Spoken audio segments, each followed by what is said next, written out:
Hello and welcome to another episode of MCQs for Judiciary Exams. Let's begin. What does Section 12 of the Customs Act 1962 primarily deal with? Customs duty exemptions, the classification of goods, dutiable goods and their duties, prohibited goods. The correct answer is option C. Recently, in the Transasia Biomedicals Limited versus Union of India case, the Madras High Court held that exemption from basic customs duty does not automatically extend to additional duties unless specifically exempted under the respective enactments. Section 12 of the Customs Act 1962 deals with dutiable goods. Next, according to Section 42 of the A&C Act, what happens if an application under Part 1 has already been made to a court? Different court, dismissal, transfer case, or same court? The correct answer is option D. Recently, in the Hariram and others versus National Highway Authority of India case, the Delhi High Court held that writ petition filed cannot be construed as earlier application under Section 42 of the Arbitration and Conciliation Act 1996. Section 42 of the A&C Act envisions a situation where if an application under Part 1 of the A&C Act has already been made to a court, that same court is entrusted with the jurisdiction to deal with all subsequent applications arising out of that agreement, and arbitral proceedings and other courts are barred from entertaining such applications. Next, which of the following does Section 16 of the Hindu Marriage Act 1955 specifically address?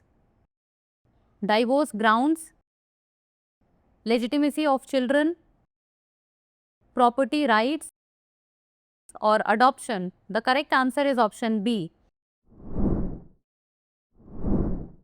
Section 16 of Hindu Marriage Act 1955 is a special provision which deals with the legitimacy of children both in void and voidable marriages. Next, the doctrine of Al in Muslim personal law addresses which of the following situations? Division of assets among legal heirs, inheritance in cases of adoption, distribution of movable property, or when fractional shares exceed 1. The correct answer is option D. The doctrine of Al and Rad are two essential concepts in Muslim personal law specifically related to the distribution of inherited assets among legal heirs. These doctrines are aimed at ensuring an equitable distribution of the deceased property while adhering to the principles and guidelines set forth in the Quran and the Sunnah. The doctrine of Al addresses cases where the sum of allotted fractional shares exceeds 1. Next, the principle of lis pendens pertains to public utility, auction sale, bona fide purchase, or fraudulent transfer. The correct answer is option A.